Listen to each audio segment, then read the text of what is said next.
नमस्कार साथियों, good evening. कैसे हैं आप सभी लोग? उम्मीद है आप सभी लोग अच्छे होंगे। तो चलिए साथियों, आज के सेशन को हम स्टार्ट करते हैं। और आज हम लोग जिस श्रृंखला में चल रहे हैं राजनीतिक विचारधाराओं में, उस श्रृंखला को आगे बढ़ाते हैं। तो पिछले सेशन की यदि बात करी जाए साथियों, तो पिछले सेशन में हम लोगों ने समाजवाद को शुरुआत किया है। यानी समाजवाद जो विचारधारा है उस विचारधारा की शुरुआत की है और उदारवादी विचारधारा को क्या किया है? समाप्त किया है। हमने उदारवादी विचारधारा को देखा, उदारवादी विचारधारा के हमने तमाम बदलते स्वरूप को देखा। ठीक है, कि किस प्रकार से नकारात्मक उदारवाद या व्यक्तिवाद था एक समय पर, उसके बाद सकारात्मक उदारवाद, उसके बाद लोक कल्याणकारी राज्य, उसके बाद नव उदारवाद। कि किस प्रकार से उदारवाद में परिवर्तन होता चला गया और पुनः किस प्रकार से नव उदारवाद यानी पुनः किस प्रकार के उदारीकरण या फिर व्यक्तिवाद के रूप में स्थापित हुआ। इन सब बातों पर चर्चा हुई और हम लोगों ने समाजवादी विचारधारा की शुरुआत की। मैं 2 मिनट में आपको रिवीजन करा दूँ, समाजवादी विचारधारा में हम लोग कितना जान चुके हैं। मैंने आपको बताया होगा समाजवाद जो होता है, समाजवाद का अर्थ होता है सरकारीकरण या फिर राष्ट्रीयकरण, सरकारीकरण या फिर राष्ट्रीयकरण। जो साथियों समाजवाद होता है, समाजवाद जो होता है वो आर्थिक समानता का पक्षधर होता है। आर्थिक समानता का क्या होता है? पक्षधर होता है। यानी उत्पादन के जो संसाधन हैं उनका समाज में सही डिस्ट्रीब्यूशन होना चाहिए। ऐसा ना हो कि गरीब और अमीर के बीच की खाई बढ़ जाए। तो समाज में आर्थिक समानता क्या है? पक्षधर है समाजवाद। समाजवाद जो है साथियों, समाजवाद राज्य को क्या मानता है? राज्य को साध्य मानता है और व्यक्ति को साधन के रूप में स्वीकार करता है। समाजवाद मानता है कि जो राज्य है, जो व्यक्ति है, व्यक्ति राज्य में रहकर ही अपने सभी गुणों की प्राप्ति कर सकता है। राज्य से बाहर या राज्य के विरुद्ध में वह अपने कोई भी अधिकार, किसी भी स्वतंत्रता की प्राप्ति नहीं कर सकता। जो समाजवाद होता है, समाजवाद के बारे में मैंने आपको बताया होगा कि समाजवाद कोई निश्चित सिद्धांत नहीं है। समाजवाद को निश्चित सिद्धांत नहीं है, बल्कि समाजवाद एक विचारधारा है। कैसी विचारधारा है? तो ये गरीबों के कल्याण की विचारधारा है। कैसी विचारधारा साथी? तो ये गरीबों के कल्याण की विचारधारा है। जिस प्रकार से गरीबों के कल्याण का कोई निश्चित तरीका नहीं होता, उसी प्रकार से समाजवाद को भी स्थापित करने का कोई निश्चित तरीका नहीं होता। एक थे, मैंने आपको बताया होगा, एक थे CEM जोड़। CEM जोड़ कहते हैं कि समाजवाद क्या है? समाजवाद एक टोप की भांति है। समाजवाद एक ऐसे टोप की भांति है जिसे हर कोई धारण कर लेता है। एक थे रैमजे मेयोर। रैमजे मेयोर कहते हैं कि समाजवाद गिरगिट की तरह है, जो अपना रूप बदलता रहता है। ये किसके बारे में बताया था मैंने? ये मैंने आपको समाजवाद के बारे में बताया। मैंने आपको बताया आगे चल करके ये जो समाजवाद है, समाजवाद आगे चल करके 2 रूपों में विद्यमान हुआ, 2 रूपों में विकसित हुआ। एक क्रांतिकारी समाजवाद या मार्क्सवाद, दूसरा विकासात्मक समाजवाद। इसे हम लोकतांत्रिक समाजवाद भी कहते हैं। तो जो समाजवाद था, समाजवाद अपना 2 रूपों में विकसित हुआ था। समाजवाद क्या हुआ था? समाजवाद 2 रूपों में विकसित हुआ। मैंने आपको लिखवाया होगा कि समाजवाद क्या था? समाजवाद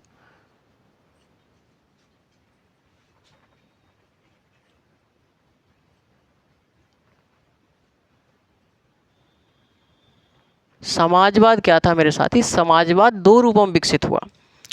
पहला जो था वो था क्रांतिकारी समाजवाद। कौन सा समाजवाद? तो मेरे साथी क्रांतिकारी समाजवाद। क्रांतिकारी समाजवाद, इसे हम मार्क्सवाद के रूप में जानते हैं। मार्क्सवाद, भाई मार्क्सवाद तो ऑप्शन में पढ़ा है क्या? हाँ गुरुजी, बिल्कुल पढ़ा है। ठीक है, दूसरा जो अपने कहलाया वो कहलाया विकासात्मक समाजवाद। विकासात्मक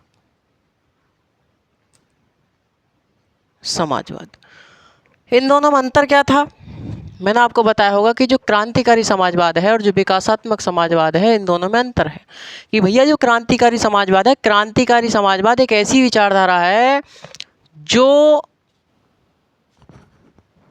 क्रांति और हिंसात्मक तरीके से, क्रांति और हिंसात्मक तरीके से तत्काल पूंजीवाद को समाप्त कर समाजवाद की स्थापना करना चाहता है।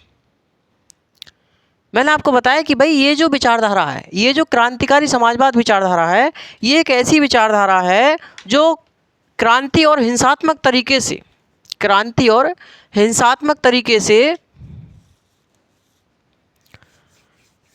पूंजीवाद को समाप्त करके तत्काल क्या करना चाहती है, समाजवाद स्थापित करना चाहती है।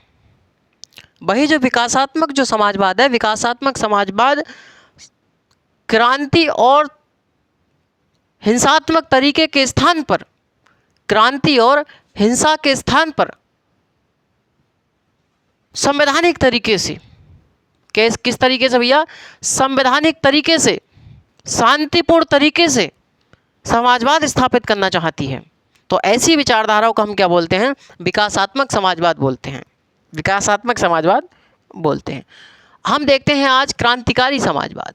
क्या वो देखते हैं भैया, क्रांतिकारी समाजवाद। आप लोग टॉपिक डाल दीजिए, ठीक है, मैंने आपको बताया होगा। तो क्रांतिकारी समाजवाद के रूप में देखते हैं। चलिए, क्रांतिकारी समाजवाद, क्रांतिकारी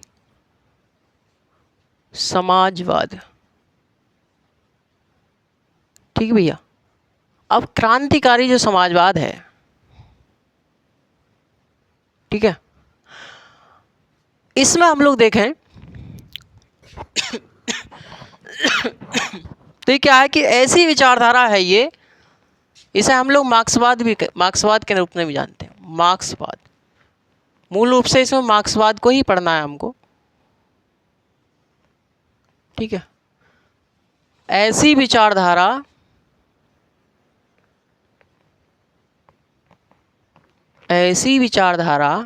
जो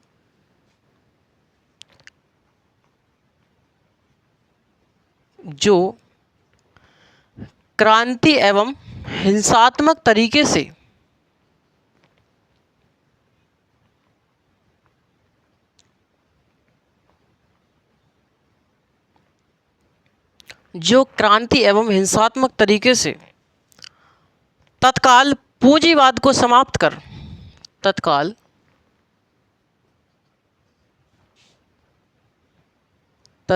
पूंजीवाद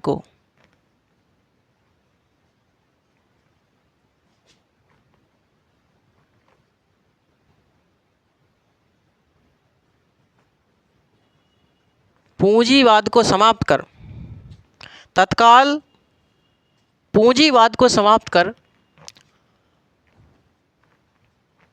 समाजवाद लाने के पक्षधर है।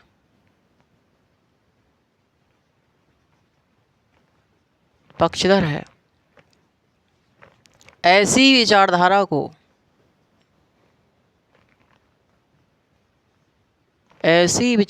क्या कहते हैं, तो क्रांतिकारी समाजवाद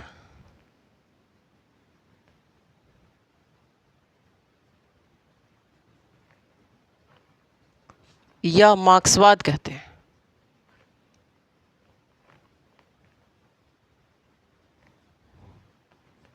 क्लियर है भाई यहाँ तक? तो ऐसी विचारधारा जो क्रांति और हिंसात्मक तरीके से तत्काल पूंजीवाद को समाप्त करके समाजवाद लाने का पक्षधर है, ऐसी विचारधाराओं को क्या कहते हैं, क्रांतिकारी समाजवाद या मार्क्सवाद के रूप में जानते हैं। क्लियर है यहाँ तक? अरे हाँ, है ना। तो जो साथी जो मार्क्सवाद है ये किसकी प्रतिक्रिया स्वरूप अस्तित्व में आया, तो पूंजीवाद की प्रतिक्रिया स्वरूप या फिर उदारवाद की प्रतिक्रिया स्वरूप यह अस्तित्व में आया। लिखिए, मार्क्सवाद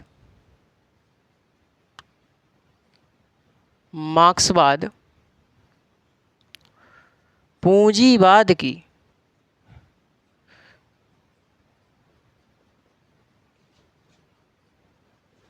प्रतिक्रिया स्वरूप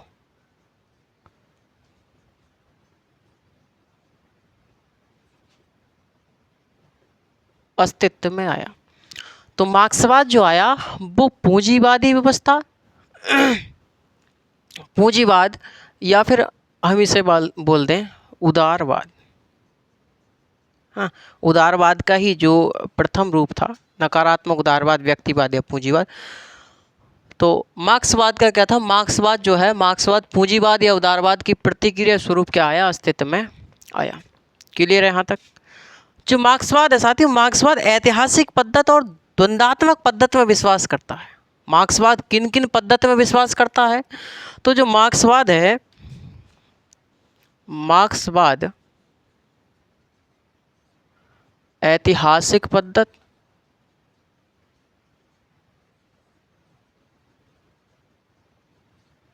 मार्क्सवाद ऐतिहासिक पद्धति एवं द्वंद्वात्मक पद्धति में विश्वास करता है।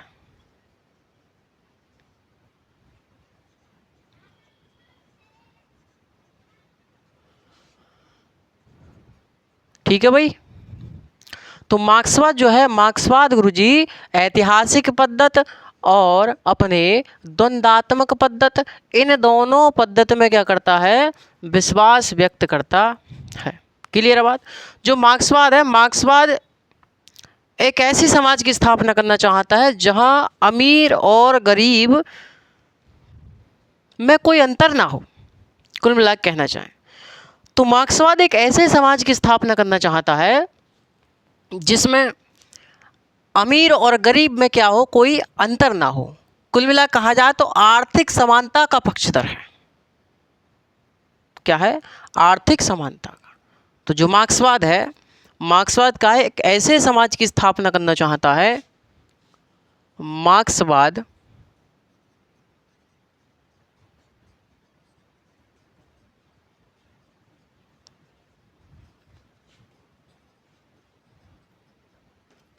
ऐसे समाज की स्थापना करना चाहता है जिसमें गरीब और अमीर के बीच में कोई अंतर ना हो।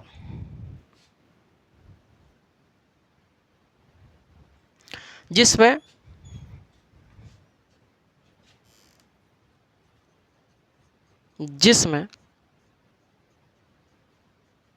गरीब एवं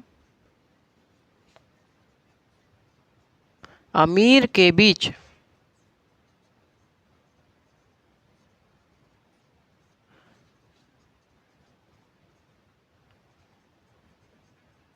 कोई अंतर ना हो। जिसमें गरीब और अमीर के बीच क्या ना हो? कोई अंतर ना हो। अर्थात आर्थिक समानता हो। अर्थात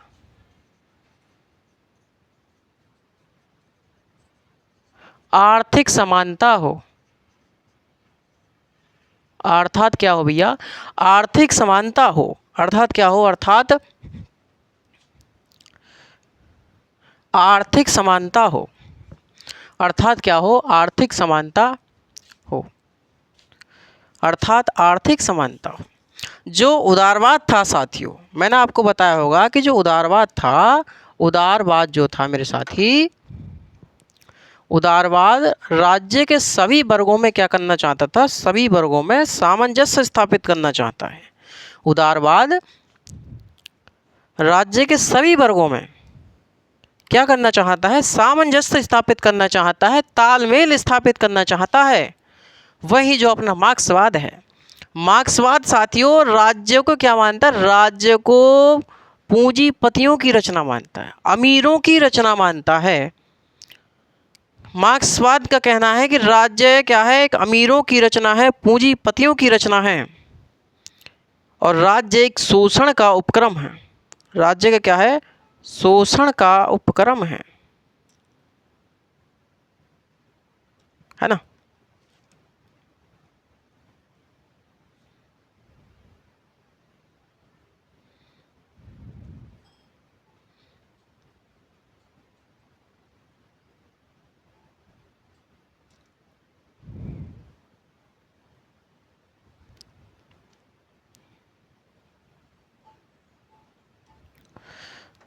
ठीक है भाई।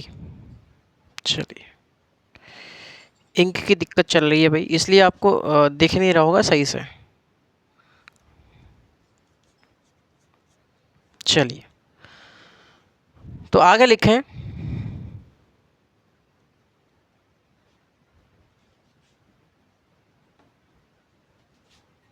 लिखिए आगे कि जो उदारवाद है, जहां उदारवाद क्या मानता है, जहां उदारवाद राज्य के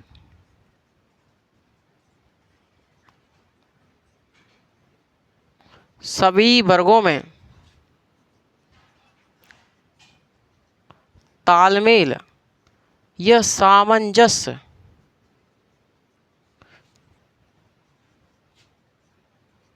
स्थापित करना चाहता है,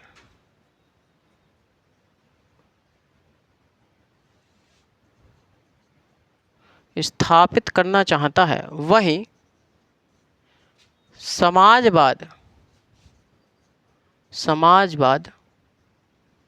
राज्य को अमीरों या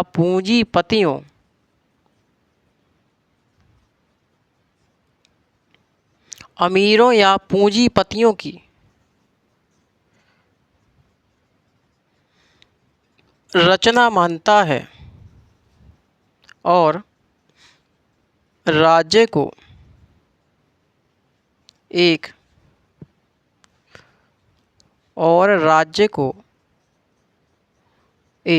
शोषणकारी संस्था मानता है। शोषणकारी संस्था मानता है। राज्य को क्या मानता है? एक शोषणकारी संस्था मानता है। मैंने आपको बताया कि जहां उदारवाद क्या मानता है, राज्य के सभी वर्गों में तालमेल सामंजस्य स्थापित करना चाहता है, वहीं समाजवाद राज्य को क्या मानता है? राज्य के एक शोषणकारी संस्था मानता है, एक पूंजीपतियों की रचना या अमीरों की रचना मानता है। मार्क्सवाद का कहना क्या है? मार्क्सवाद क्या कहना चाहता है? मार्क्सवाद कहता है कि प्रारंभ में आदिम समाज में बात चल रही है कि प्रारंभ में क्या था? प्रारंभ में उत्पादन के साधनों का उदय नहीं हुआ था। प्रारंभ में उत्पादन के साधनों का उदय नहीं हुआ था, यानी आदिम समाज में। तो जब उत्पादन के साधनों का उदय नहीं हुआ था तो इस समय ना तो वर्ग था ना ही कोई राज्य था। इस समय ना तो कोई वर्ग था ना ही कोई राज्य था।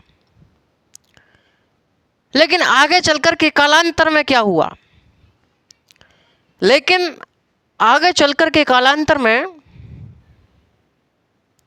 उत्पादन के साधनों का उदय हुआ और जो समाज था, समाज दो वर्गों में विभक्त हुआ, समाज दो वर्गों में बट गया। एक जो उत्पादन के साधनों का मालिक बना, जो अमीर वर्ग कहलाया। जो कौन सा वर्ग कहलाया? जो अमीर वर्ग कहलाया। एक वर्ग जो उत्पादन के साधनों का मालिक नहीं बना, वह गरीब वर्ग कहलाया या सर्वहारा वर्ग कहलाया। जो उत्पादन के साधनों का मालिक बना वो अमीर वर्ग कहलाया और जो उत्पादन के साधनों का मालिक नहीं बना वह गरीब वर्ग कहलाया। और इसी समय जब वर्ग अस्तित्व में आया, जब उत्पादन के साधनों का उदय हुआ तो इसी समय वर्ग अस्तित्व में आया और इसी समय साथियों राज्य भी अस्तित्व में आया। मार्क्सवाद क्या कहते हैं? मार्क्स कहते हैं साथियों कि राज्य क्या है भैया? राज्य पूंजीपतियों की रचना है। राज्य पूंजीपतियों की रचना है, इन अमीरों की रचना है। इन अमीरों ने गरीब लोगों का शोषण करने के लिए इस राज्य जैसी संस्था को बनाया है। और वैधानिक तरीके से बनाया भाई साहब, और वैधानिक तरीके से बनाया है। चूंकि वैधानिक तरीके से हम क्या कर सके? वैधानिक तरीके से हम गरीब लोगों का शोषण कर सके।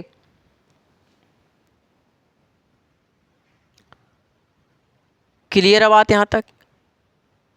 कि मैंने आपको बताया कि भैया प्रारंभ में उत्पादन के साधनों का उदय नहीं हुआ था, यानी आदिम समाज की बात चल रही है, आदिम काल की बात चल रही है। इस समय ना तो कोई वर्ग था, ना ही कोई क्या था, राज्य था। आगे चल कर के कालांतर में उत्पादन के साधनों का उदय हुआ और समाज जो है दो वर्गों में विभक्त हुआ।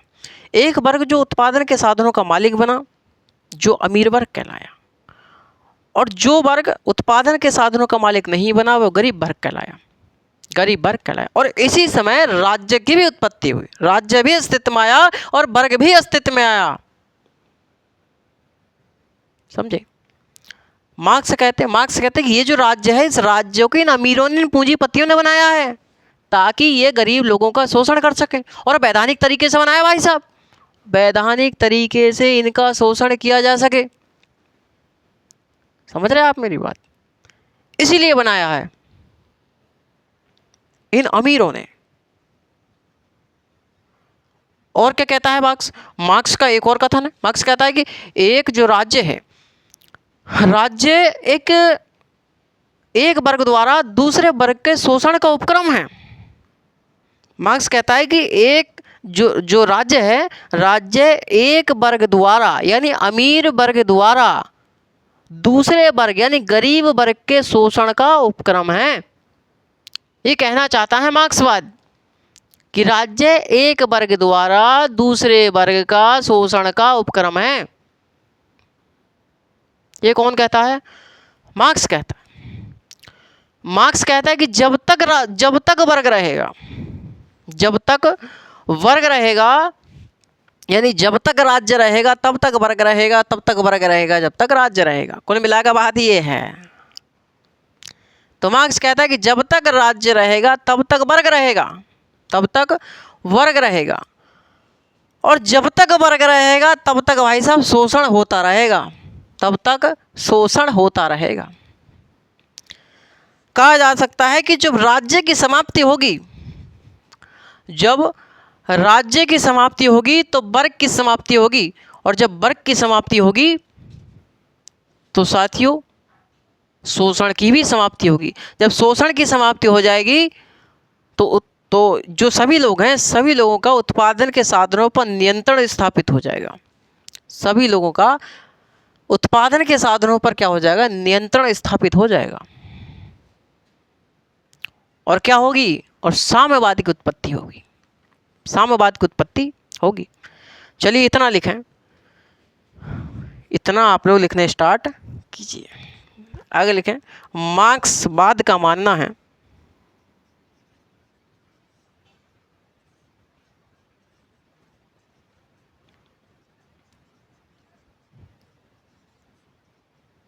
मार्क्सवाद का मानना है कि प्रारंभ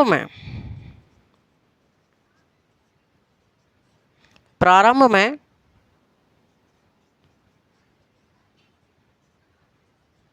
उत्पादन के साधनों का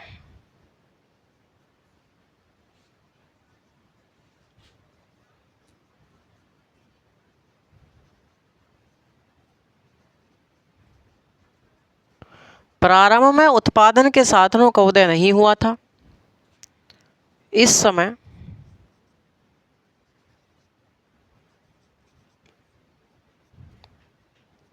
न तो वर्ग था और न ही राज्य था, और न ही राज्य था, और न ही राज्य था। आगे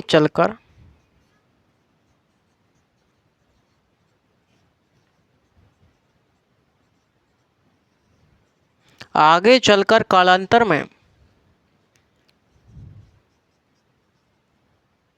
उत्पादन के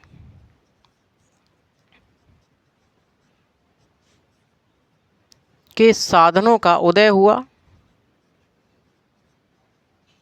उत्पादन के साधनों का उदय हुआ, और समाज दो वर्गों में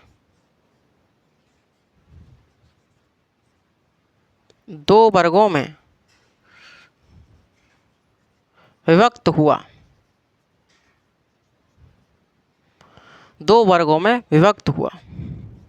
एक वर्ग जो उत्पादन के साधनों का मालिक बना, एक वर्ग जो उत्पादन के साधनों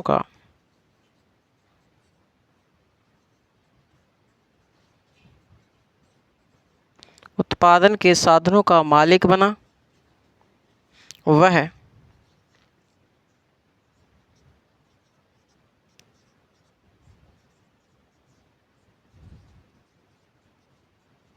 अमीर वर्ग कहलाया। और जो वर्ग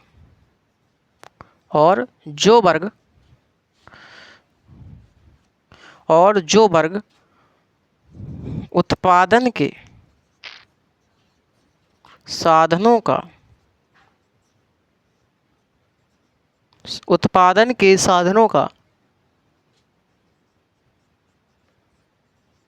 मालिक नहीं बना, वह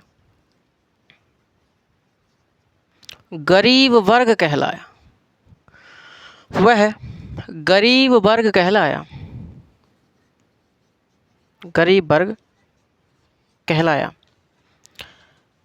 अर्थात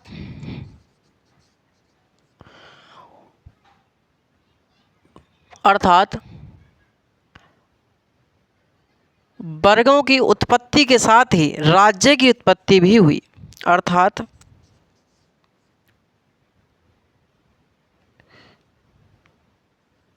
वर्ग की उत्पत्ति के साथ ही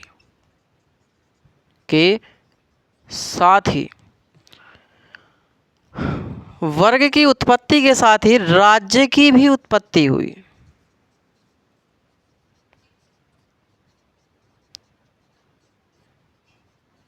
राज्य की भी क्या हुई भैया? उत्पत्ति हुई। और जब राज्य की उत्पत्ति हुई तो भाई साहब जो हमारे मार्क्स थे, मार्क्स ने क्या कहा? मार्क्स कहते हैं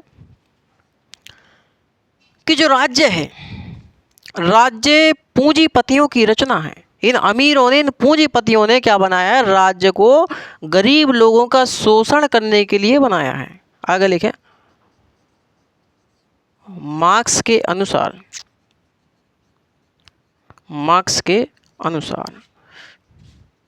राज्य पूंजीपतियों की या अमीरों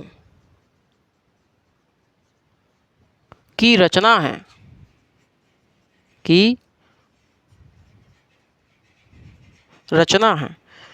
तो राज्य क्या? राज्य पूंजीपतियों की या फिर अमीरों की रचना है। और क्या कहते हैं मार्क्स का एक और प्रसिद्ध कथन है। मार्क्स कहते हैं कि भाई राज्य एक वर्ग द्वारा दूसरे वर्ग के शोषण का उपक्रम है। एक और लिखिए मार्क्स के अनुसार, एक और लिखें, जरा इधर लिखें। मार्क्स का कथन है, मार्क्स का क्या कथन है? मार्क्स कहते हैं कि राज्य जो है, राज्य एक वर्ग द्वारा दूसरे वर्ग के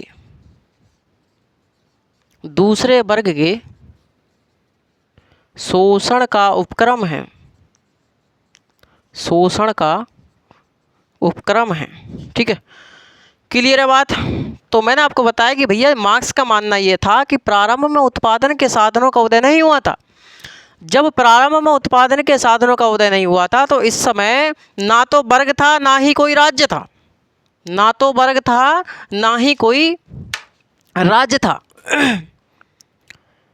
जब ना कोई वर्ग था, ना ही कोई राज्य था, कोई दिक्कत वाली बात नहीं थी भैया।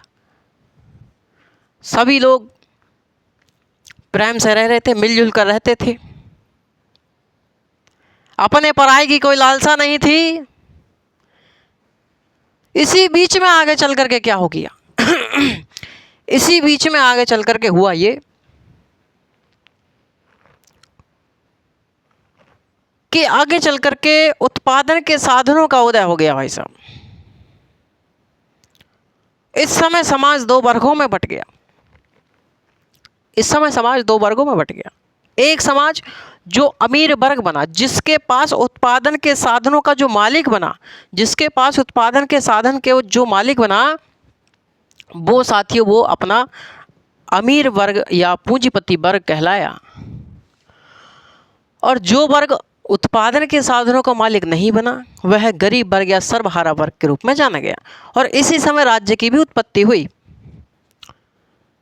तभी तो मार्क्स का कहना है कि जो राज्य है, राज्य को इन पूंजीपतियों ने, इन इन इन अमीरों ने बनाया है। क्यों बनाया है? कि ये गरीब लोगों का शोषण कर सकें और वैधानिक तरीके से कर सकें, इसलिए बनाया है। मार्क्स कहता है कि भैया राज्य एक वर्ग द्वारा दूसरे वर्ग के शोषण का उपक्रम है, यानी कि अमीर वर्ग द्वारा गरीब वर्ग के शोषण का उपक्रम है। कौन कहता है? तो ये भैया मार्क्स कहता है। मार्क्सवाद के अनुसार कि जब तक भाई साहब, जब तक वर्ग रहेगा, जब तक वर्ग रहेगा तब तक राज्य रहेगा, तब तक राज्य रहेगा। और शोषण होता रहेगा, और शोषण होता रहेगा।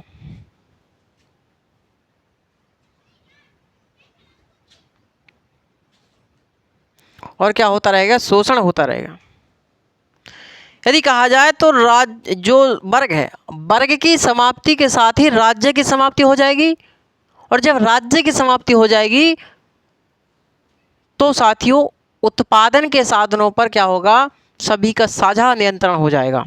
चलिए आगे लिखें। इसे ज़रा हम लोग क्या करते हैं, इसे हम लोग मेरे साथ ही रफ कर लेते हैं। ठीक है भाई?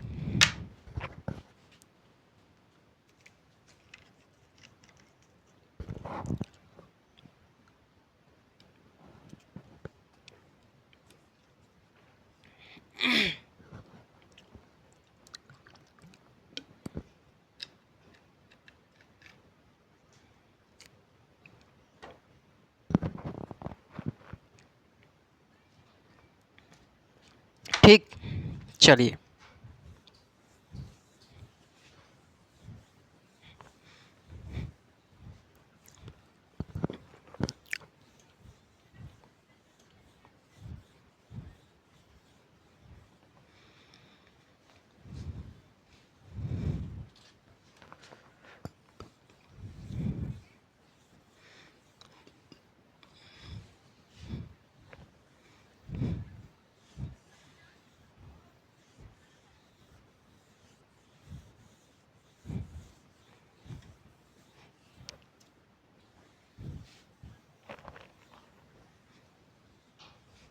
चलिए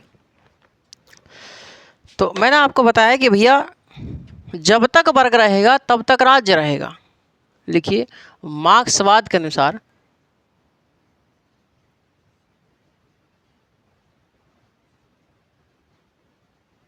मार्क्सवाद के अनुसार जब तक वर्ग रहेगा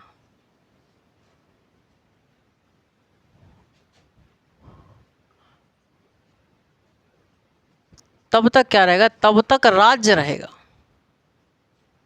तब तक राज्य रहेगा। और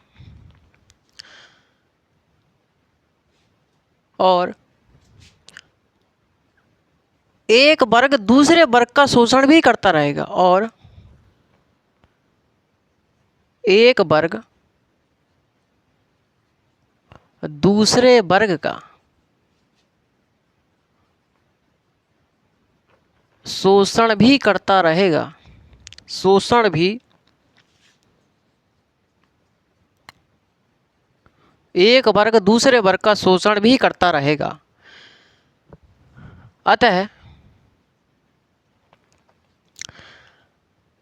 वर्ग की समाप्ति के साथ ही, वर्ग की समाप्ति के साथ ही, अतः वर्ग की समाप्ति के साथ ही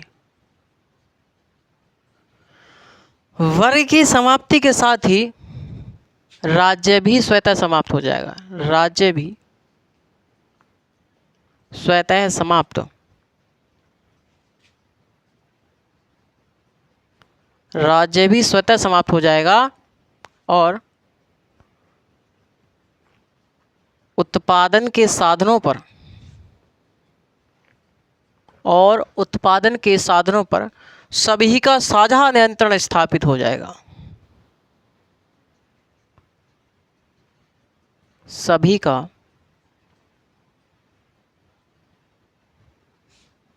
का साझा नियंत्रण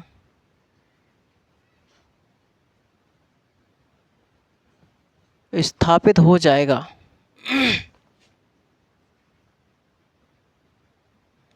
क्लियर है भाई? तो राज्य भी स्वतः समाप्त हो जाएगा वर्ग की समाप्ति के साथ ही, और उत्पादन के साधनों पर सभी का क्या हो जाएगा? साझा नियंत्रण स्थापित हो जाएगा। मार्क्स और क्या कहते हैं? मार्क्स कहते हैं मेरे साथी, मार्क्स क्या कहते हैं भैया? मार्क्स कहते हैं कि जो पूंजीवादी अवस्था है, मार्क्स का कहना है, मार्क्सवाद का कहना है कि जो पूंजीवादी अवस्था है, ये पूंजीवादी अवस्था चरम की पूर्ण अवस्था होती है। क्या होती है? ये शोषण की चरम अवस्था होती है। और जब शोषण चरम पर होता है अपने पूंजीवादी अवस्था में, तो इसी समय संपूर्ण विश्व के मजदूरों को एकजुट होना चाहिए। तो इसी समय संपूर्ण विश्व के मजदूरों को एकजुट होकर के इन पूंजीपतियों के खिलाफ, इन पूंजीपतियों के विरुद्ध क्रांति करके अधिकतम पूंजीपतियों को नष्ट कर देना चाहिए। अधिकतम पूंजीपतियों को नष्ट कर देना चाहिए और समाजवाद की स्थापित करना चाहिए। और समाजवाद को स्थापित करना चाहिए। क्लियर अभी बात यहाँ तक? मैंने आपको बताया मार्क्सवाद का कहना है कि जो पूंजीवादी अवस्था है, पूंजीवादी अवस्था में शोषण अपने चरम पर होता है। तो इसी अवस्था में क्या करना चाहिए? जितने भी संपूर्ण विश्व के मजदूर हैं, इन सब मजदूरों के क्या कर देना चाहिए? एकजुट होकर के क्रांति कर देनी चाहिए। किसके विरुद्ध? पूंजीपतियों के विरुद्ध क्रांति कर देनी चाहिए और अधिकतम पूंजीपतियों को नष्ट कर देना चाहिए। अधिकतम पूंजीपतियों क्या कर देना चाहिए? नष्ट कर देना चाहिए और उत्पादन के साधनों पर नियंत्रण स्थापित कर देना चाहिए। उत्पादन के साधनों पर नियंत्रण स्थापित कर लेना चाहिए। और भाई साहब समाजवाद की स्थापना करनी चाहिए। समाजवाद की स्थापना करनी चाहिए। समाजवादी अवस्था जो होती है, समाजवादी अवस्था कैसी अवस्था होती है? समाजवादी अवस्था में साथियों राज्य और वर्ग दोनों होते हैं, लेकिन इनके उत्पीड़न की अवस्था होती है ये। क्योंकि भैया पूंजीपतियों को ढूंढ कर ये जो हमारे मजदूर वर्ग हैं उनको समाप्त करते हैं क्रांति के माध्यम से। अधिकतम पूंजीपति नष्ट हो जाते हैं समाजवादी अवस्था में। इसलिए ये शोषण की अवस्था है। किसके शोषण की अवस्था है? तो वर्ग के शोषण की अवस्था, राज्य और वर्ग के शोषण की अवस्था है, उत्पीड़न की अवस्था है इनके। इनको ढूंढ कर मार लगाई जाती है। तो ये अवस्था कैसी है? राज्य और वर्ग दोनों होंगे इसमें, लेकिन ये क्या होंगे? उत्पीड़न की अवस्था में होंगे। जैसे ही अंतिम पूंजीपति नष्ट होता है, जैसे ही ये अंतिम पूंजीपति को नष्ट करते हैं मजदूर वर्ग क्रांति के माध्यम से, तो क्या होती है? उस समय साम्यवाद की स्थापना होती है। क्या होती है? साम्यवादी समाज की स्थापना होती है। साम्यवादी समाज की स्थापना होती है। और ये जो साथियों मैंने आपको बताया कि एकजुट होकर के क्रांति करते हैं और क्रांति के माध्यम से क्या करते हैं? क्रांति करते हैं और क्रांति के माध्यम से क्या करते हैं? क्रांति के माध्यम से ये अधिकतम पूंजीपतियों को नष्ट कर देते हैं, अधिकतम पूंजीपतियों को नष्ट कर देते हैं। और क्या करते हैं, और एकजुट होकर के आपस में समझौता करके एक सरकार का गठन करते हैं, एक सरकार का गठन करते हैं। एक क्या करते हैं भैया, सरकार का गठन करते हैं। ये जो सरकार होती है, ये सरकार क्या कहलाती है, ये सरकार कहलाती है सर्वहारा वर्ग या मजदूर वर्ग का अधिनायक तंत्र कहलाती है।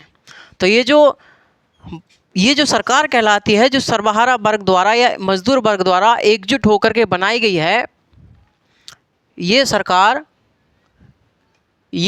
साथियों अपनी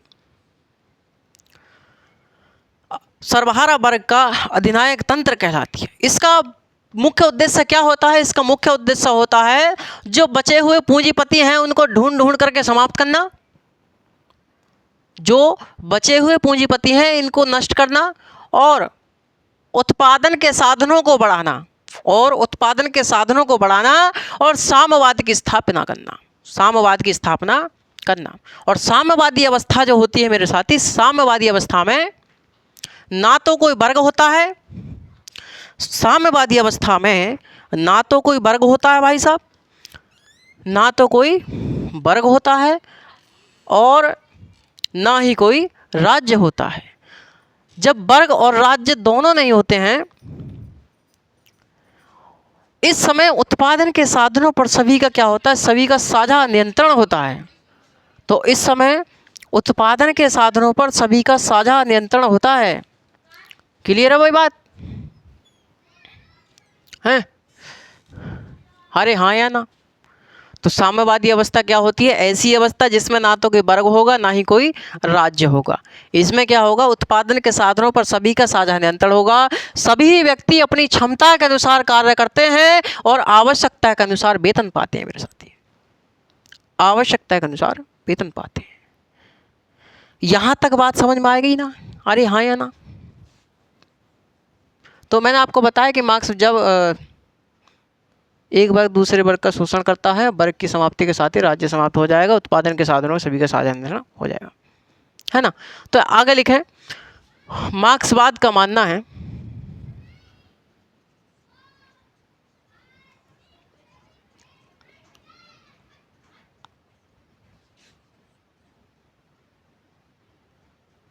मार्क्सवाद का मानना है कि जो पूंजीवादी व्यवस्था है, जो पूंजीवादी व्यवस्था है,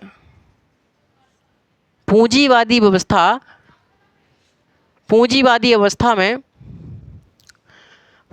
अवस्था जो होती है, जब ये अपने चरम पर होती है, तो इस समय शोषण भी चरम पर होता है। लिखिए, पूंजीवादी अवस्था जब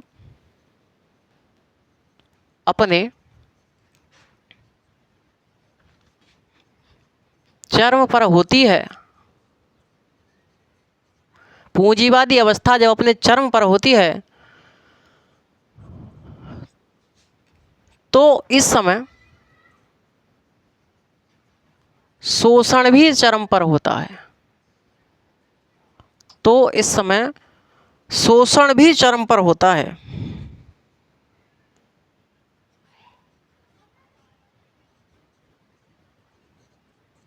तो इस समय शोषण भी चरम पर होता है। इस समय क्या होता है भैया, शोषण भी चरम पर होता है। मार्क्स का कहना यह है कि इसी समय ये एग्जैक्ट समय यह है कि इसी समय विश्व के मजदूरों को एकजुट होकर क्या करना चाहिए, इसी समय विश्व के मजदूरों को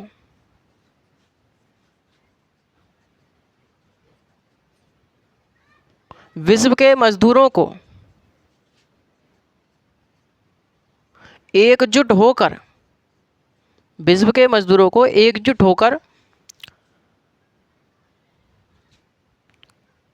होकर क्या करना चाहिए, एकजुट होकर पूंजीपतियों के विरुद्ध क्रांति कर देनी चाहिए, पूंजीपतियों के विरुद्ध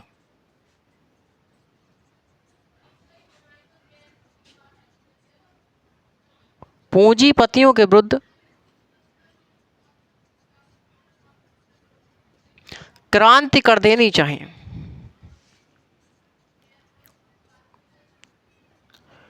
क्रांति कर देनी चाहिए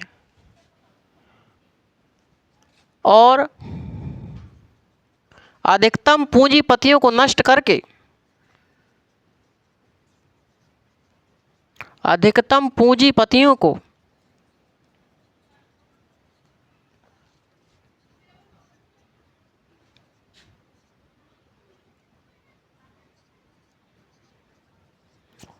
अधिकतम पूंजीपतियों को नष्ट करके उत्पादन के साधनों पर नियंत्रण स्थापित कर लेना चाहिए। उत्पादन के साधनों पर नियंत्रण स्थापित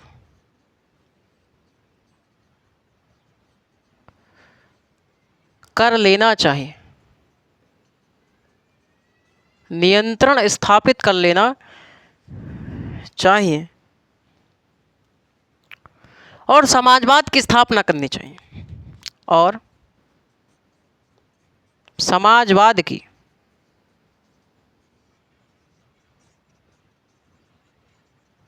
स्थापना करनी चाहिए। और समाजवाद की स्थापना करनी चाहिए। मैंने आपको बताया साथ ही मार्क्सवाद का मानना है कि पूंजीवादी अवस्था जो होती है वो जब पूंजीवादी अवस्था अपने चरम पर होती है तो इस समय शोषण भी क्या होता है, चरम पर होता है।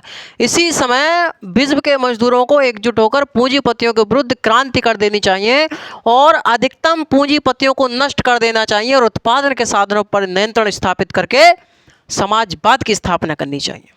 समाजवाद की स्थापना करनी चाहिए। और सुनिए मेरी बात, और सुनिए, मार्क्स का कहना है, मार्क्स का कहना है कि सभी मजदूरों को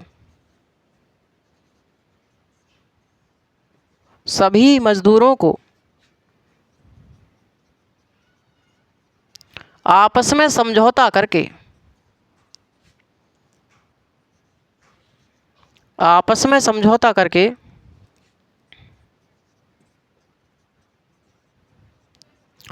एक सरकार का गठन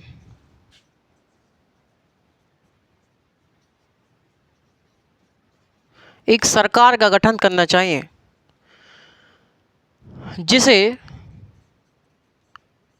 जिसे सर्वहारा वर्ग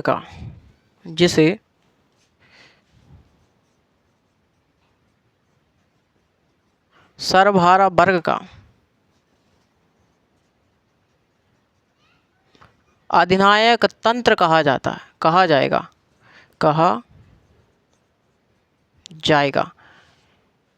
सर्वहारा वर्ग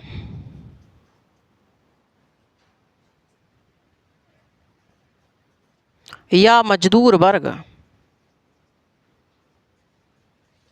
सर्वहारा वर्ग या मजदूर वर्ग के अधिनायक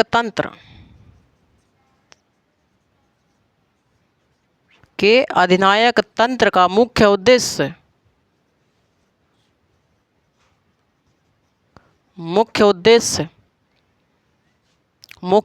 क्या होगा? मुख्य उद्देश्य होगा इसका भाई कि बचे हुए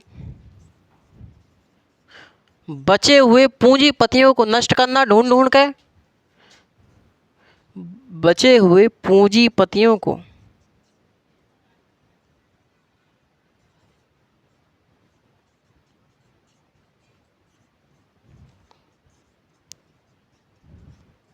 नष्ट करना और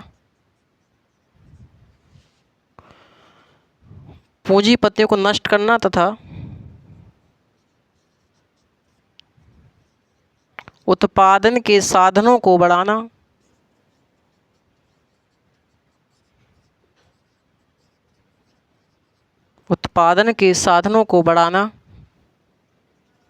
ठीक है भाई, उत्पादन के साधनों को बढ़ाना, उत्पादन के साधनों को बढ़ाना और साम्यवाद की स्थापना करना।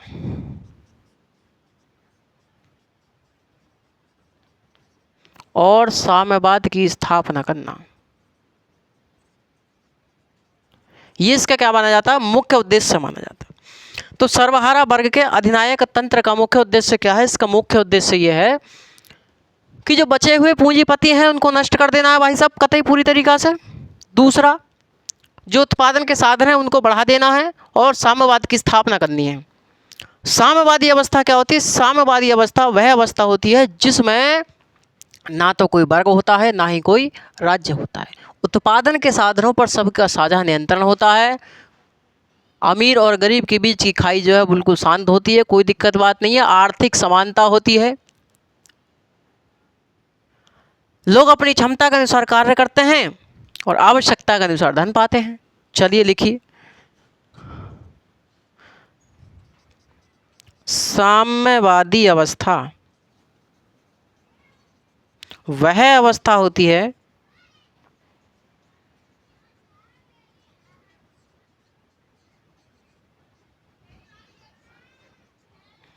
तो साम्यवादी अवस्था वह अवस्था होती है जिसमें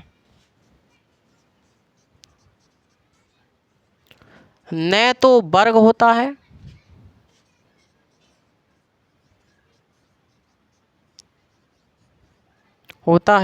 और न ही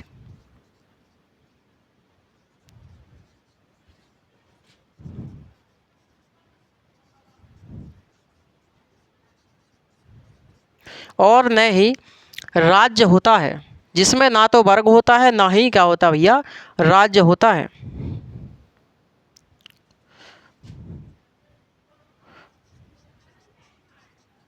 उत्पादन के साधनों पर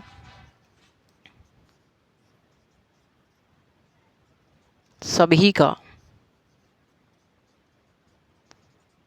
साझा नियंत्रण होता है।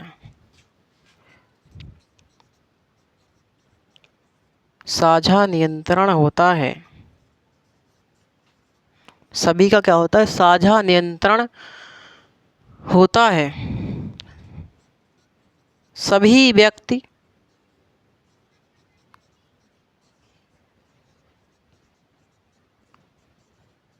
अपनी क्षमता के अनुसार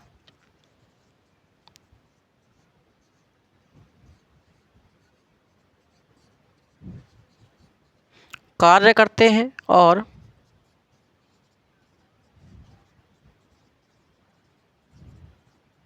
आवश्यकता के अनुसार वेतन पाते हैं। ठीक है भैया, क्लियर है यहाँ तक? तो साम्यवादी अवस्था वह अवस्था होती है जिसमें ना तो कोई वर्ग होता है ना ही कोई राज्य होता है। ना तो वर्ग होता है ना ही राज्य होता है, तो भाई साहब शोषण तो हो ही गई नहीं। हाँ, शोषण होगा ही नहीं, है ना। आर्थिक असमानता होगी नहीं, और जब आर्थिक असमानता नहीं होगी तो उत्पादन के साधनों पर सभी का साझा नियंत्रण होगा और सभी लोग अपनी क्षमता के अनुसार कार्य करेंगे और आवश्यकता के अनुसार मेरे साथी वेतन पाएंगे। ये किस में बताया गया है? तो भाई साहब ये मार्क्स के अनुसार बताया गया, मार्क्सवादियों के अनुसार बताया गया है। क्लियर है यहाँ तक? अरे हाँ या ना? ठीक है भाई। जो मार्क्स थे हमारे, कार्ल मार्क्स जो हमारे थे, मार्क्स को वैज्ञानिक समाजवाद का जनक कहा जाता है। मार्क्स को क्या कहा जाता है? वैज्ञानिक समाजवाद का जनक कहा जाता है। मार्क्स से पहले इंग्लैंड में क्या था? मार्क्स से पहले इंग्लैंड में काल्पनिक समाजवादियों का बोलबाला था। काल्पनिक समाजवादी जो समाज था वो विद्यमान था। काल्पनिक समाजवाद के जनक कौन है? तो रॉबर्ट ओवेन माने जाते हैं। रॉबर्ट ओवेन माने जाते हैं। मैंने आपको बताया कि जो मार्क्स थे, मार्क्स से पहले इंग्लैंड में क्या था? इंग्लैंड में काल्पनिक समाजवाद विद्यमान था और काल्पनिक समाजवाद के जनक कौन माने जाते हैं? तो रॉबर्ट ओवेन माने जाते हैं। क्लियर है बात? जो काल्पनिक समाजवादी थे, काल्पनिक समाजवादियों ने ये बताने का प्रयास किया कि इंग्लैंड में जो मजदूरों की जर्जर स्थिति है, इंग्लैंड में जो मजदूरों की जर्जर स्थिति है उसका कारण क्या है? क्या उसका कारण पूंजीवादी अवस्था है, पूंजीवादी व्यवस्था है। साथियों, इन काल्पनिक समाजवादियों ने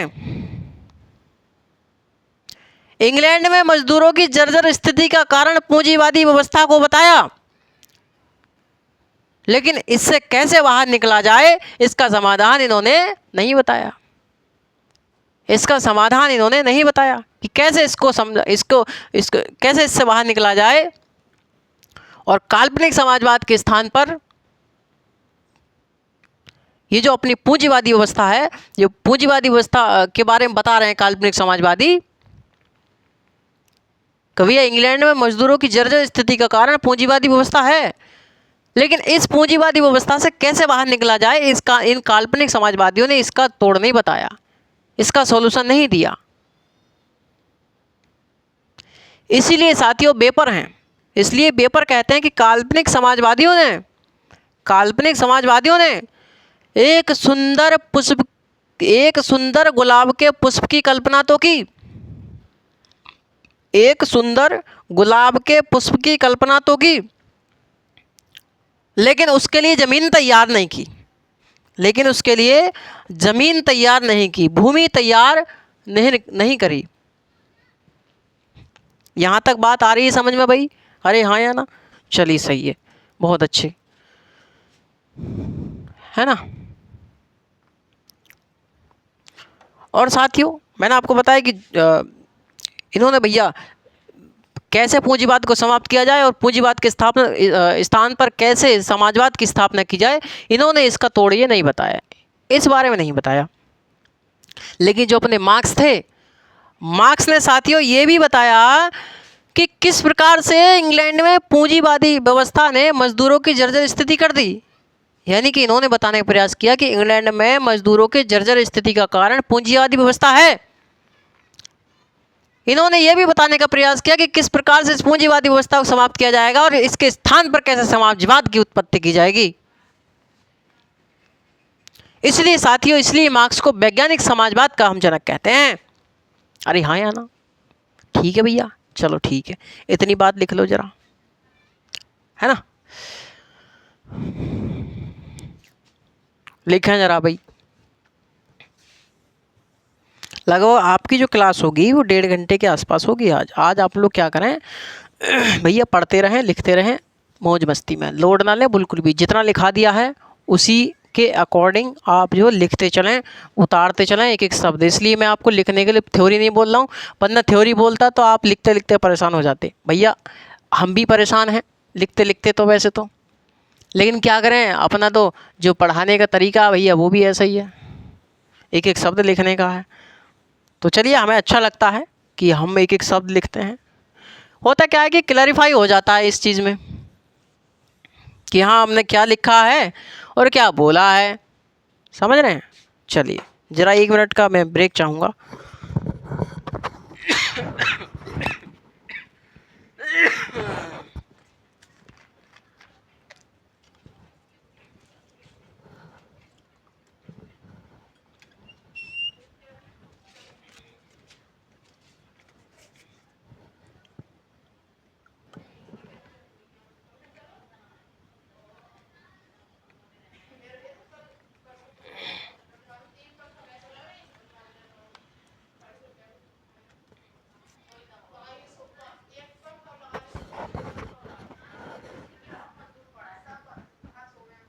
अभी आधे घंटा और रही है।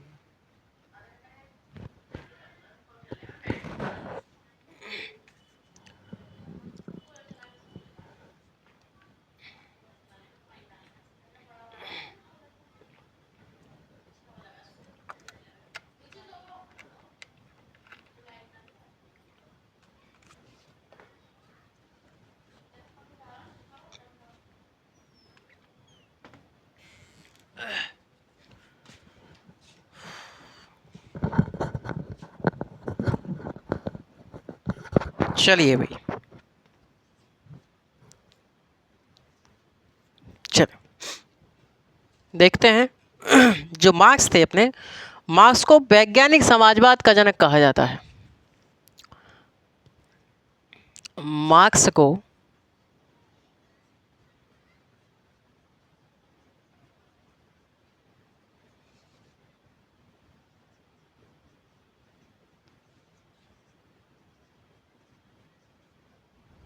जनक कहा जाता है। मार्क्स को क्या कहा जाता है? वैज्ञानिक समाजवाद का जनक कहा जाता है मेरे साथी। ठीक है भाई। मार्क्स से पहले इंग्लैंड में काल्पनिक समाजवादी विद्यमान थे। लिखिए, मार्क्स से पहले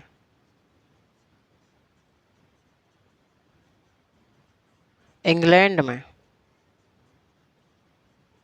मार्क्स से पहले इंग्लैंड में काल्पनिक समाजवादी विद्यमान थे, विद्यमान थे।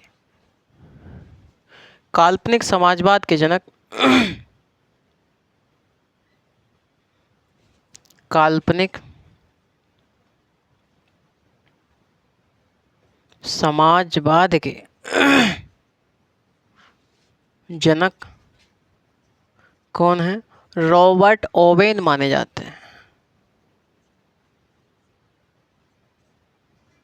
रॉबर्ट ओवेन माने जाते हैं।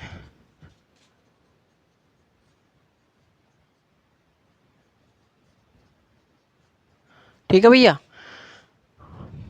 मार्क्स से पहले इंग्लैंड में काल्पनिक समाजवादी विद्यमान थे। काल्पनिक समाजवाद के जनक कौन मानते हैं? रॉबर्ट ओवेन माने जाते हैं। लिखिए आगे देखें। काल्पनिक समाजवादियों ने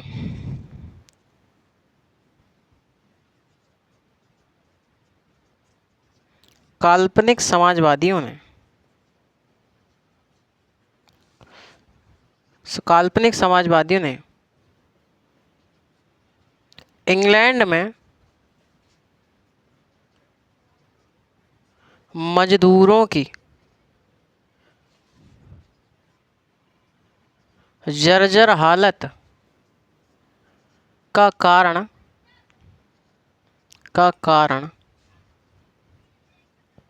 पूंजीवादी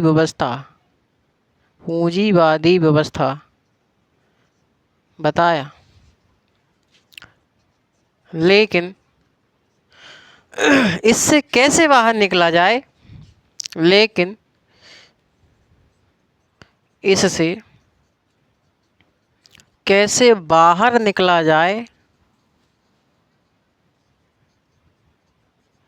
बाहर निकला जाए और इसके स्थान पर समाजवाद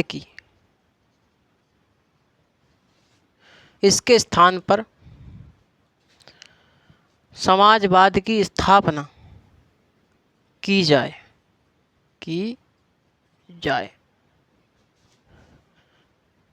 मजदूरों की जर्जर स्थिति हालत का कारण पूंजीवादी अवस्था बताए, लेकिन इससे कैसे बाहर निकला जाए और इसके स्थान पर समाजवाद की स्थापना की जाए, यह नहीं बताया।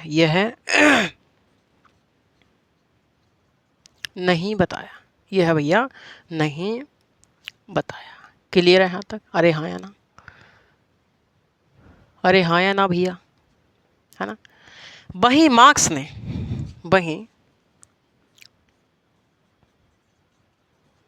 मार्क्स ने इंग्लैंड में मजदूरों की जर्जर स्थिति का कारण पूंजीवादी व्यवस्था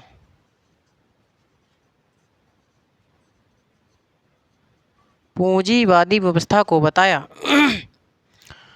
और इसके स्थान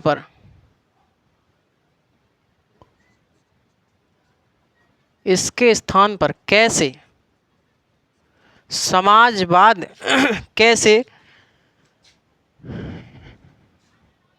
पूंजीवादी व्यवस्था को बताया और इसके स्थान पर कैसे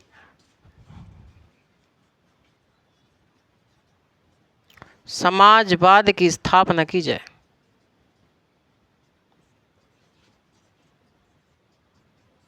यह भी बताया, यह भी बताया। तो भैया काल्पनिक समाजवादियों ने इंग्लैंड में मजदूरों की जर्जर स्थिति का कारण पूंजीवादी व्यवस्था को तो बताया, लेकिन इससे कैसे बाहर निकला जाए, कैसे पूंजीवाद के स्थान पर समाजवाद की स्थापना की जाए, यह नहीं बताया। वहीं मार्क्स ने इंग्लैंड में मजदूरों की जर्जर स्थिति का कारण पूंजीवादी व्यवस्था को बताया, लेकिन पूंजीवादी व्यवस्था के स्थान पर कैसे समाजवाद की स्थापना की जाए, यह भी बताया भाई साहब। ओ मेरे लाडलो, यह भी बताया। अरे हाँ है ना, क्लियर है बात भाई, क्लियर है। एक बेपर है, बेपर, बेपर, बेपर का प्रसिद्ध कथन है,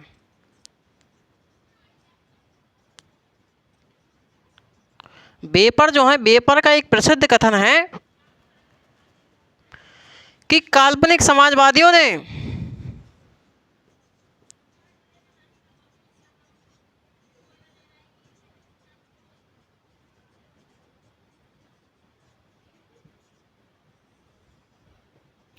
काल्पनिक समाजवादियों ने काल्पनिक समाजवादियों ने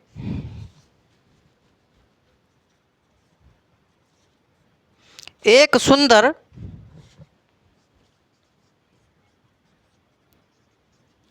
गुलाब के फूल की, गुलाब के पुष्प की कल्पना की तो की, तो की, लेकिन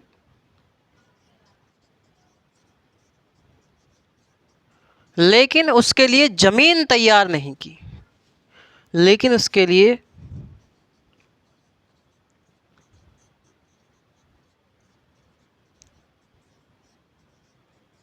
लेकिन उसके लिए ज़मीन तैयार नहीं की। जैसा मैंने आपको बताया, काल्पनिक समाजवादी ने इंग्लैंड में मजदूरों की जर्जर स्थिति का कारण पूंजीवादी व्यवस्था को बताया, लेकिन इससे कैसे बाहर निकला जाए और कैसे पूंजीवाद के स्थान पर समाजवाद की स्थापना की जाए, यह नहीं बताया। इसी के विरोध में साथियों बेपर का प्रसिद्ध कथन है कि काल्पनिक समाजवादियों ने एक सुंदर गुलाब के पुष्प की कल्पना तो की, लेकिन उसके लिए ज़मीन तैयार नहीं की, लेकिन उसके लिए भूमि तैयार भाई साहब नहीं की इन्होंने। अरे हाँ या ना, बात समझ में आ रही है। तो वैज्ञानिक समाजवाद जो है, वैज्ञानिक समाजवाद के अंतर्गत मैंने आपको बताया होगा कई सिद्धांत आते हैं। जैसे मैंने आपको बताया होगा कि द्वंद्वात्मक भौतिकवाद का सिद्धांत, ऐतिहासिक भौतिकवाद का सिद्धांत आता है ना, वर्ग संघर्ष का सिद्धांत आता है। अगला मैंने आपको बताया होगा अतिरिक्त मूल्य का सिद्धांत आता है अतिरिक्त मूल्य का सिद्धांत आता है। ये सभी मैंने मार्क्स के चैप्टर में आपको पढ़ा चुका हूँ, दोबारा नहीं पढ़ाएंगे इनको, है ना, वरना चैप्टर बहुत लंबा चला जाएगा, क्रांति भी मार्क्सवादी चला जाएगा फिर। मार्क्स का एक प्रसिद्ध कथन है साथियों, मार्क्स कहते हैं भाई, मार्क्स कहते हैं कि मार्क्स ने संसद को बातचीत की दुकान कहा। मार्क्स ने संसद को बातचीत की दुकान और सांसदों को पूंजीपतियों का वकील कहा। भाई वाह, लिखिए जरा।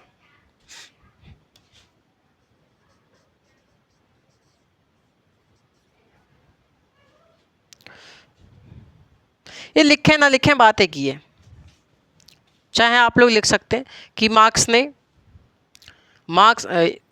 का प्रसिद्ध कथन है मार्क्स का प्रसिद्ध कथन है, मार्क्स ने संसद को बातचीत की दुकान और सांसदों को पूंजीपतियों का वकील कहा है।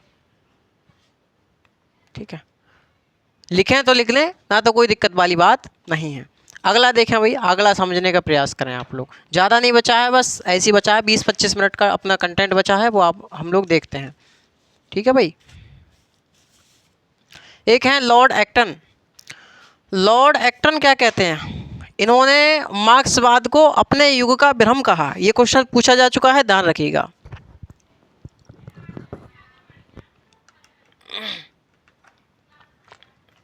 लॉर्ड एक्टन ने मार्क्सवाद को अपने युग का भ्रम कहा है। देखिए, लॉर्ड एक्टन ने लॉर्ड एक्टन ने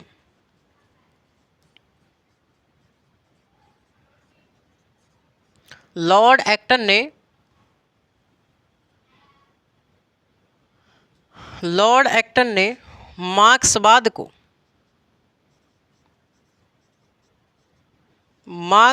को लॉर्ड एक्टन ने मार्क्सवाद को क्या कहा? अपने युग का भ्रम कहा। ध्यान रखिएगा कि किसने मार्क्सवाद को अपने युग का भ्रम कहा, यह क्वेश्चन पूछा गया है, ध्यान रखिएगा। एक है कार्ल पापर। कार्ल पापर ने मार्क्सवाद को साथियों अवैध एवं विद्रोही संतान बताया। आगे लिखिए, कार्ल पापर के अनुसार क्या है? जो मार्क्सवाद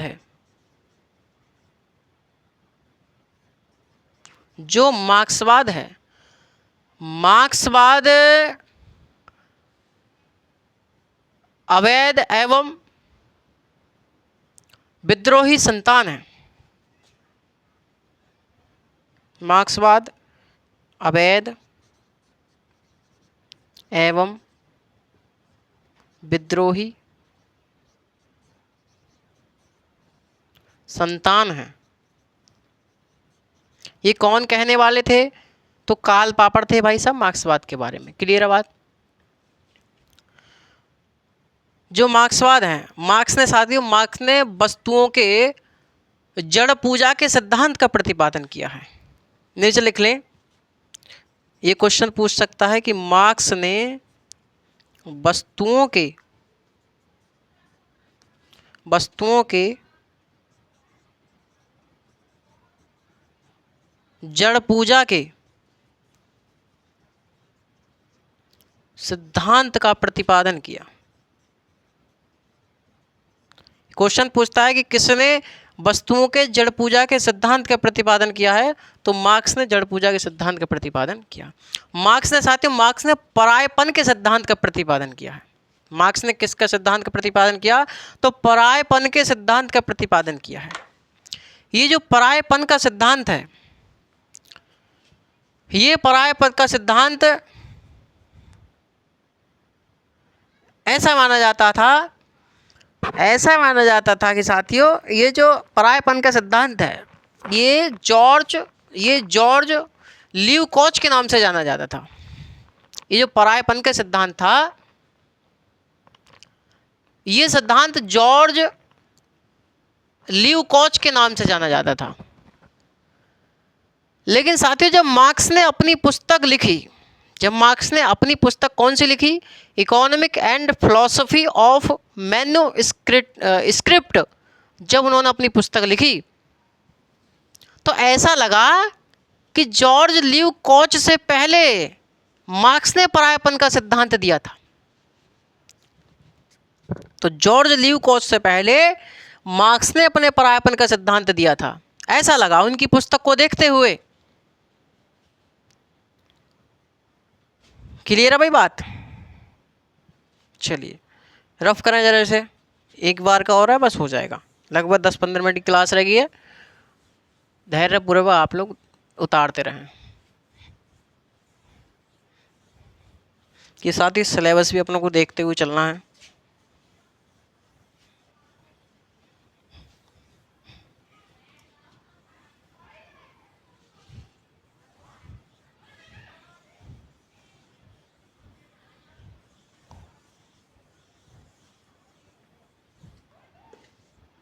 ठीक है भैया?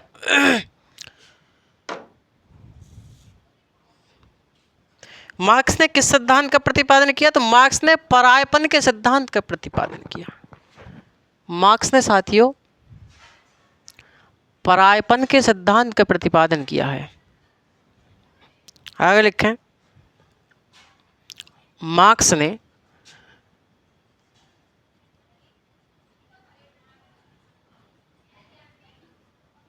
परायपन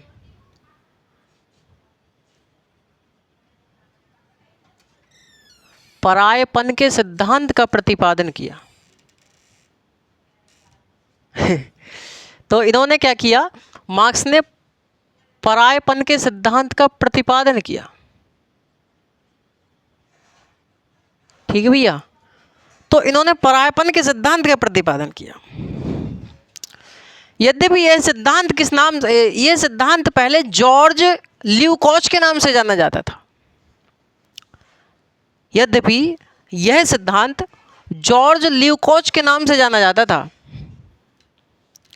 लेकिन साथियों जब मार्क्स ने अपनी पुस्तक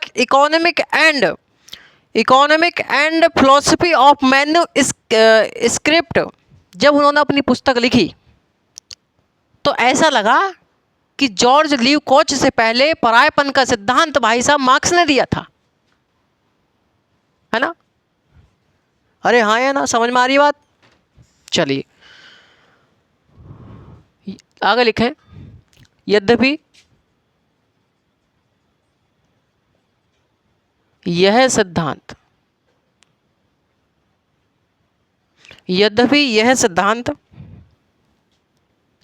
जॉर्ज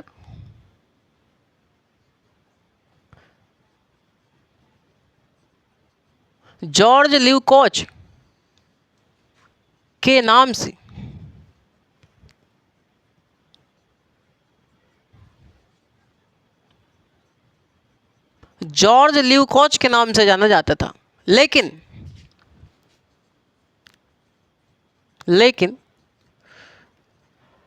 जब मार्क्स ने अपनी पुस्तक इकोनॉमिक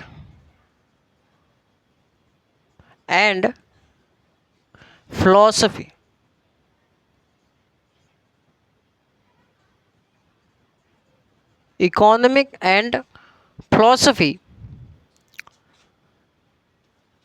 ऑफ मैन्युस्क्रिप्ट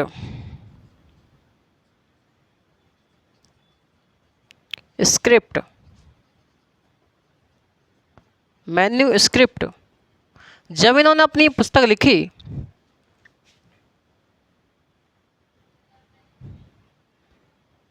मार्क्स ने अपनी पुस्तक economic and philosophy of manuscript लिखी, तो ऐसा लगा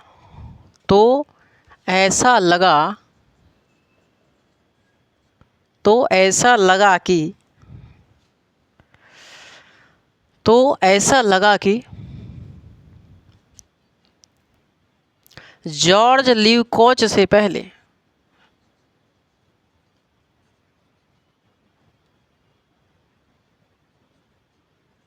जॉर्ज ल्यूकोच से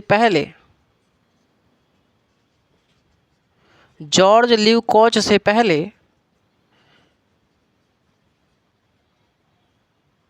परायपन के सिद्धांत तो जॉर्ज ल्यूकोच से पहले परायपन का सिद्धांत मार्क्स ने दे दिया हो।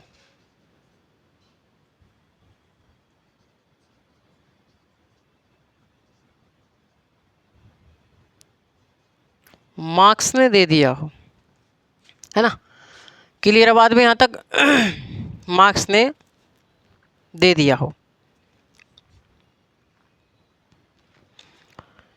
मार्क्स ने परायपन के सिद्धांत के माध्यम से यह बताने का प्रयास किया कि किस प्रकार व्यक्ति स्वतंत्रता लोक से निकल करके विवस्था लोक में पहुंच गया है। मार्क्स ने परायपन के सिद्धांत में बताने का प्रयास किया कि किस प्रकार से व्यक्ति स्वतंत्रता लोक से निकल करके विवस्था लोक की ओर पहुंच गया है, और व्यक्ति स्वयं को अकेला और पराया महसूस करता है। विवस्था लोक मतलब व्यक्ति, मतलब किसी दुनियादारी से कोई मतलब नहीं है। व्यक्ति अपने आप को अकेला महसूस करता है, अपने आप को पराया महसूस करता है। चलिए लिखिए।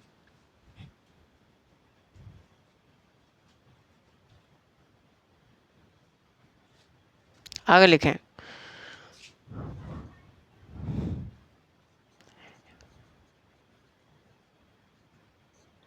इस परायेपन के सिद्धांत में मार्क्स ने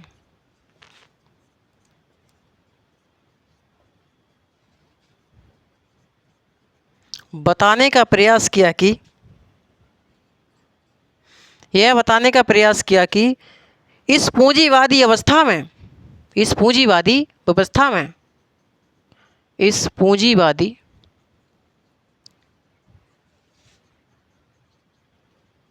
व्यवस्था में किस प्रकार व्यक्ति स्वतंत्रता लोक से निकलकर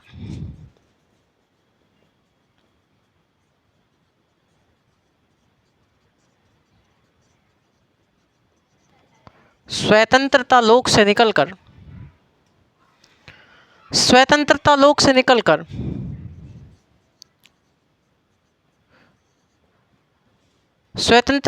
से निकलकर विवस्था लोक की ओर, विवस्था लोक में पहुंचा है। विवस्था लोक,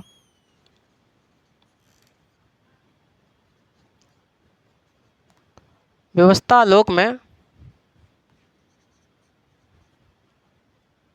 पहुंचा है कि किस प्रकार स्वतंत्रता लोक से निकलकर व्यक्ति व्यवस्था लोक में पहुंचा है और अपने आप को व्यक्ति क्या समझता है, व्यक्ति स्वयं को अकेला, पराया समझता, पराया महसूस करता है और व्यक्ति स्वयं को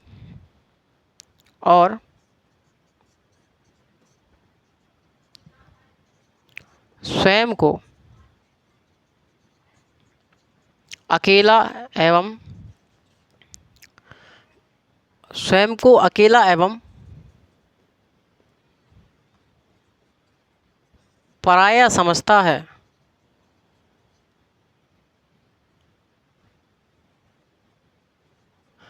पराया समझता है। क्लियर है यहाँ तक भाई? तो किस प्रकार से व्यक्ति अपने आप को क्या समझता, पराया समझता है, अकेला समझता है, विवस्था की ओर, विवस्थापूर्ण विवस्था लोक में निकल गया है, जिसमें व्यक्ति को स्वयं अकेला समझता है, किसी दुनियादारी से कोई मतलब नहीं है, पराया समझता है, इसे बोलते हैं व्यवस्था लोक। क्लियर यहाँ तक? तो मार्क्स ने साथियों परायेपन के सिद्धांत में 4 बातें बताई हैं। मार्क्स ने इस सिद्धांत के अंतर्गत 4 बातें बताई। लिखिए, मार्क्स ने परायेपन के सिद्धांत के अंतर्गत 4 बातें बताई हैं।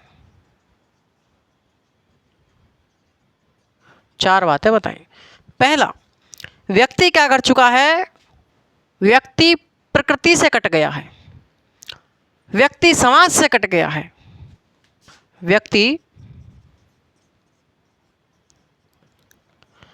प्रकृति से कट गया है। व्यक्ति क्या कर चुका है? प्रकृति से कट गया है। व्यक्ति समाज से कट गया है।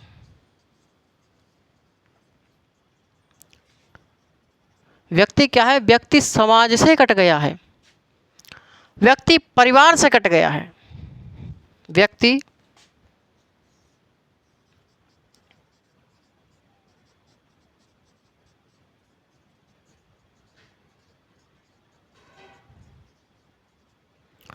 परिवार से कट गया है। व्यक्ति अपने आप से कट गया है।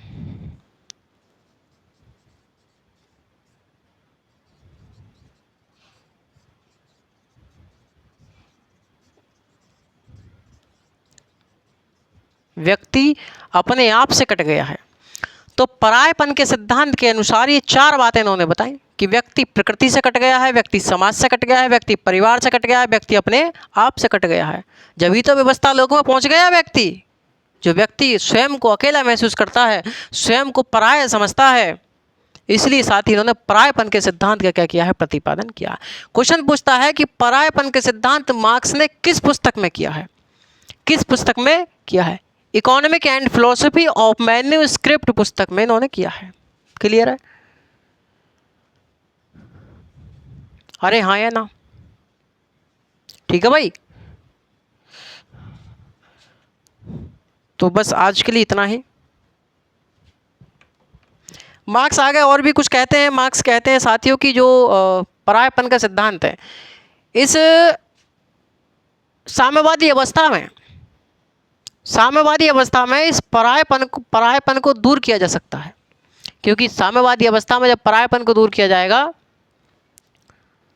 तो भाई साहब उत्पादन के साधनों पर सबका साझा नियंत्रण होगा, व्यक्ति अपने आप को पराया नहीं समझेगा। समझे? कमाएगा और खाएगा व्यक्ति। तो बस आज के लिए इतना ही। सभी साथी क्लास को लाइक कर दें, शेयर कर दें और चैनल के साथ जुड़े रहें। ठीक है साथियों, जब तक के लिए धन्यवाद। नेक्स्ट क्लास तक। ये जो अपना चल रहा था मार्क्सवाद या क्रांतिकारी समाजवाद के ऊपर। क्रांतिकारी समाजवाद ऐसी विचारधारा है जो क्रांति और हिंसात्मक तरीके से तत्काल प्रभाव से पूंजीवाद को नष्ट करके समाजवाद की स्थापना करना चाहती है। ऐसी विचारधारा को हम क्रांतिकारी समाजवाद कहते हैं। ठीक है भाई, तो हमारी बात हुई होगी आज इन सब बातों पर, क्रांतिकारी समाजवाद और मार्क्सवाद पर बात हुई हमारी सब। और एक्स्ट्रा इन्फॉर्मेशन मैंने आपको मार्क्सवाद का जब चैप्टर पढ़ा था वैज्ञानिक समाजवाद, तो उसमें आपको मैंने बताई होगी, उसके सिद्धांत भी बताए होंगे, मार्क्स से संबंधित बातें बताई होंगी। एक साथियों कमेंट करिएगा जब आप क्लास पूरी देख लें। एक क्वेश्चन है आप लोगों के लिए। एक क्वेश्चन मेरी तरफ से ये है